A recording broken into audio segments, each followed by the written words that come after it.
ये विभाग कोई स्मृति ईरानी जी नहीं चलाएंगी, ये विभाग पूरी तरह से संघ चलाएगा। जड़ों को अपनी मजबूत करने के लिए इस विभाग का इस्तेमाल किया जाएगा और स्मृति ईरानी जी का चेहरा होगा जो उसके जरिए वो लोगों तक बात कर करके अपनी बातों को रखवाएंगे।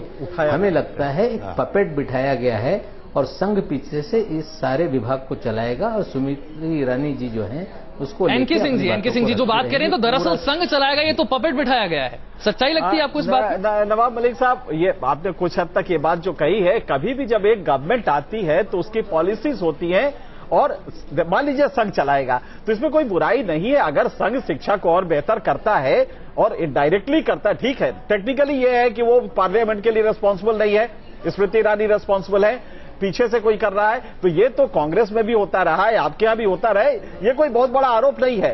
पर अगर संघ शिक्षा को बेहतर कर सकता है तो मुझे नहीं लगता इसमें कोई बुराई है। स्मृति ईरानी के अनुभव को अगर कोई संघ रिप्लेस करता है तो बुराई नहीं है। हाँ, लेकिन वो सेकुलर फैब्रिक जो है देश का उसको कहीं इफेक्ट नहीं करता तो वैलिड है, उसमें कोई बुराई नहीं हो सकती। हम सिर्फ ये कह रहे हैं जो शायद लक्ष्मीकांत जी समझ नहीं पाए, 3000 करोड़ का बहुत बड़ा एक्सरसाइज हो और 3 लाख करोड़ का ये एजुकेशन बजट जो जीडीपी का 3.3% है, हमारा ना तो हेल्थ उतना है ना डिफेंस उतना है। डिफेंस का बजट 2% से कम है जीडीपी का, जबकि एजुकेशन 3.5% का है।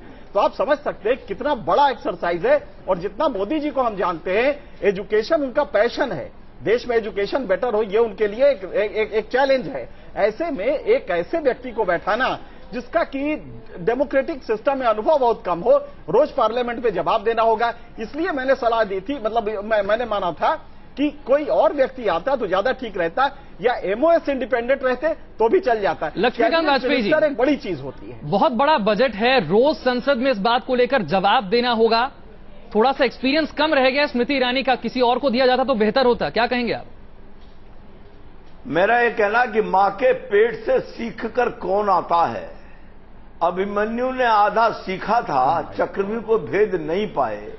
अगर समाज की पाठशाला में आदरणीय मोदी जी अपने संरक्षण में किसी को काम करना और सीखने का अवसर दे रहे हैं, संरक्षण तो कृष्ण और एक कोरी स्लेट, सुनिए एक मिनट, सुन लीजिए, कोरी स्लेट पर नई इबारत लिखकर भारत की शिक्षा नीति को नई दिशा देने का प्रयास मोदी जी कर रहे हैं जी। तो इन कांग्रेस के मित्रों के पेट में दर्द क्यों है? बेहद संक्षेप में राजीव कागी जी, बेहद संक्षेप में, अगले मुद्दे पर हम जाएंगे, बेहद संक्षेप में आपसे जवाब चाहूंगा। ना तो मेरे पेट में दर्द है लक्ष्मीकांत जी, ना भारतीय जनता पार्टी के नेताओं को जैसे सिर में दर्द रहता है, मेरे सिर में भी दर्द नहीं है। मैं आपको सिर्फ इतना कहना चाहता हूं कि आप राजतंत्र की तुलना प्रजातंत्र से नहीं कर सकते, और प्रजातंत्र में आपको 5 साल मिलते हैं, 5 साल में आप प्रयोग करते रहेंगे या कुछ काम भी करेंगे? कांग्रेस कह रही है कि प्रयोग नहीं करने चाहिए, बीजेपी कह रही है कि नई इबारत यहाँ पर लिखी जाएगी। मैं आप तमाम लोगों के पास वापस लौटूंगा। एक और बड़ा मुद्दा है कैबिनेट को लेकर, लक्ष्मीकांत वाजपेयी जी मैं आपके पास वापस लौटूंगा। कैबिनेट को लेकर एक और बड़ा मुद्दा भी है। पहले कांग्रेस के नेता अजय माकन ने स्मृति ईरानी को एचआरडी मंत्री बनाए जाने पर सवाल उठाए। अब दिग्विजय सिंह ने संजीव बालियान को स्वतंत्र प्रभार का राज्य मंत्री बनाए जाने पर भी सवाल उठाए हैं। दिग्विजय सिंह ने ट्वीट किया है, ये ट्वीट हम आपको दिखा रहे हैं। संजीव बालियान हाल ही में हुए दंगों के आरोपी हैं, उन्हें मोदी कैबिनेट में मंत्री बनाया गया है, क्या इसमें कोई संदेश है? यह है दिग्विजय सिंह का ट्वीट, और एक और मंत्री पर उन्होंने सवाल उठाया है। लक्ष्मीकांत वाजपेयी जी, दिग्विजय सिंह कह रहे हैं कि संजीव बालियान को मंत्री बनाया गया है, इसमें क्या कोई संदेश छिपा है? दिग्विजय सिंह जी की मुझे याददाश्त पर और उनकी जानकारी पर अफसोस हो रहा है। संजीव बालियान किसी भी दंगे का आरोपी नहीं है। संजीव बालियान ने उस समय मुजफ्फरनगर जनपद के ग्रामीण और किसान भाइयों को पुलिसिया उत्पीड़न से बचाने में अपनी महत्वपूर्ण भूमिका अदा की है, दंगे का आरोपी नहीं है। दंगे का आरोपी नहीं राजीव जागी। कौन सी दफा का है? कौन सी दफा में आरोपी है, जरा बताएंगे आप? आपको ज्यादा पता होगा, आपकी पार्टी के कौन कौन सी दफा लगी है, फिर नहीं तो मैं बताता हूं आपको। आपसे पूछ रहा, आप बताओ ना। मैं बताता हूं, आप बता रहे हैं। अब देखिए ऐसा है, अगर मुजफ्फरनगर आपके हुक्म सिंह जी से लेकर के संजीव बालियान से लेकर के संगीत सोप तक सभी लोग निश्चित रूप से दंगे के आरोपी हैं। और जिस तरह से भारतीय जनता पार्टी छद्म धर्मनिरपेक्षता की बात करती है, उससे निश्चित रूप से साफ हो गया कि भारतीय जनता पार्टी का सिर्फ एक एजेंडा है, किसी न किसी तरह से देश को सिर्फ सांप्रदायिक माहौल में बनाए रखिएगा। आपका सिर्फ एक ही मामला है और कोई मामला ही नहीं आपके पास। राजीव जी जवाब ले लेते हैं उनसे। जी लक्ष्मीकांत वाजपेयी जी क्या कह रहे हैं आप? कांग्रेस अपनी छद्म धर्मनिरपेक्षता के कारण दुर्गति को प्राप्त हो गई। और मैं तो ये कह रहा हूं कि अगर सर्वोच्च न्यायालय का ये कहना है जिस निर्णय के अधीन वो पार्लियामेंट का चुनाव लड़ गए, तब पार्लियामेंट के सदस्य के नाते अगर वो मंत्रिपरिषद का सदस्य बनाया जाता तो कानूनी आपत्ति नहीं हो सकती।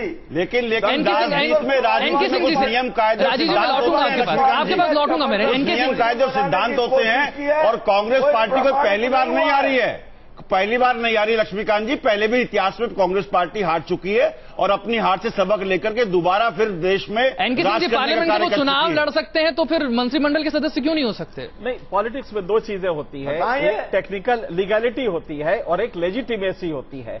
जहां इथिकल वैल्यूज का सवाल होता है उसमें हो सकता है कि लॉ में आप बच जाएं, लेकिन इथिकल कंडक्ट से आप बच नहीं पाते हैं। यही वजह है कि कई बार आप देखें कि पवन बंसल को जब टिकट दिया गया तो यही कहा गया कि भाई आपने सीबीआई से क्लीन चिट दिलवा दिया और उसके बाद बचा दिया, उसको टिकट दे दिया। यही आरोप पवन बंसल पे भी लगा, कांग्रेस पे भी लगा था। तो पॉलिटिकल इथिक्स एक अलग चीज होती है।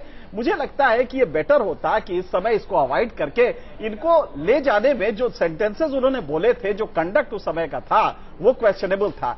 तो कम से कम लक्ष्मीकांत जी को बना देते। एक मोदी के लिए नरेंद्र मोदी एक मैसेज देना चाहते हैं कि नहीं उनसे ज्यादा सेकुलर कोई नहीं है। और ये फैक्ट भी है, मैं मानता हूं कि मुसलमान काफी ज्यादा महफूज रहेगा नरेंद्र मोदी के रिजीम। नवाब मलिक जी कुछ कहना चाह रहे हैं। ये जो मैसेज है ये मुझे लगता है कि नेगेटिव गया है। नहीं, मैं कांग्रेस के साथियों को मशवरा देना चाहता हूं कि दंगों के आरोपी इस तरह से सवाल उठाने के बजाय, गुजरात में एक मंत्री थी माया पुदनानी जी, भी मंत्रिमंडल में 10 साल तक रही, मुकदमे की पैरवी की गई और उन्हें उम्र कैद हो गई। बिल्कुल। तो उंगली उठाने के बजाय उस मुकदमे में जहां पे वो आरोपी हैं अच्छे ढंग से पैरवी करिए, जेल जाए, वो उनकी सदस्यता खत्म हो जाएगी। निश्चित रूप से सवाल खड़ा करने के बजाय उस मुकदमे की पैरवी करें और उन्हें सजा दिलवाएं। ये जिम्मेदारी बड़ी बात की, उन्होंने ठीक से पैरवी करें, उन्हें सजा दिलाएं अगर वो वाकई इस मामले में दोषी हैं तो। राजीव जी निश्चित रूप से हमें कोर्ट पे पूरा भरोसा है कि हिंदुस्तान की कोर्ट बायस नहीं है। हिंदुस्तान के कोर्ट जो निर्णय देते हैं वो बिल्कुल सही, निष्पक्ष और अच्छा निर्णय देते हैं।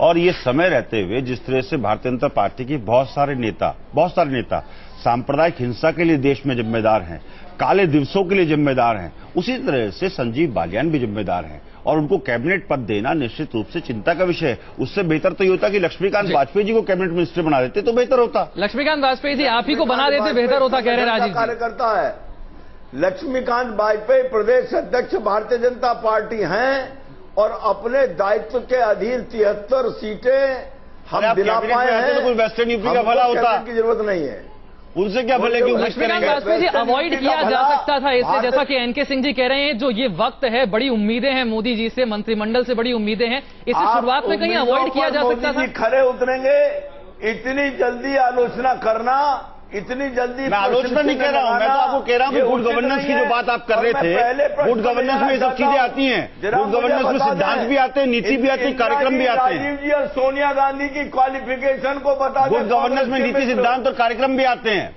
आप नीति, सिद्धांत और कार्यक्रम देखेंगे जो गुड गवर्नेंस में आते हैं तो उसमें दंगे के आरोपी को नहीं बनाया जाता है। चलाने तो दीजिए। अरे अभी आप बाहर हुए हैं, क्यों छाती पीट रहे हैं? हमें चलाने दीजिए, हम गलती कर रहे हैं। हाथ तो आप उठा रहे हैं छाती की तरफ।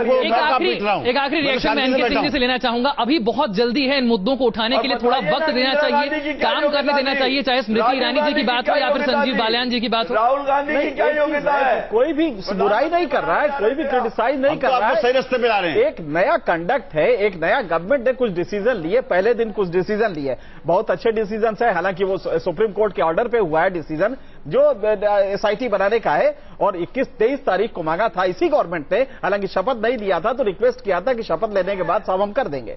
तो 21 तारीख कोर्ट ने कहा था 23 तारीख को कि आप एक हफ्ते में एसआईटी कॉन्स्टिट्यूट कीजिए। एसआईटी बड़े आराम से मोदी जी की गवर्नमेंट ने आते आते पहला काम किया कि एसआईटी कॉन्स्टिट्यूट किया, जो कि सुप्रीम कोर्ट के ऑर्डर पर हुआ है, उसमें कोई दिक्कत नहीं है। मुझे लगता है कि जो प्रायोरिटीज है अभी से ही वो मैसेज देना होगा कि मोदी आ गए हैं और जनता ने बहुत कुछ सोच के मोदी जी को वोट दिया था। तो मेरे ख्याल से इस समय से ही शुरू हो जाना चाहिए, वो डेवलपमेंट दिखाई देना चाहिए। चलिए बिल्कुल, तो जरा अवॉइड करें अगर इस तरह की बुराई नहीं है कोई, लेकिन कम से कम एक पॉजिटिव मैसेज जो है वो जरूर जाना चाहिए। बस इसी बात का ध्यान रखना होगा। तमाम बेहद खास मेहमान आप हमारे साथ जुड़े इस चर्चा में, आप सभी का बहुत बहुत शुक्रिया। इसी के साथ इस चर्चा में बस इतना ही, लेकिन न्यूज नेशन पर खबरों का सिलसिला लगातार जारी है।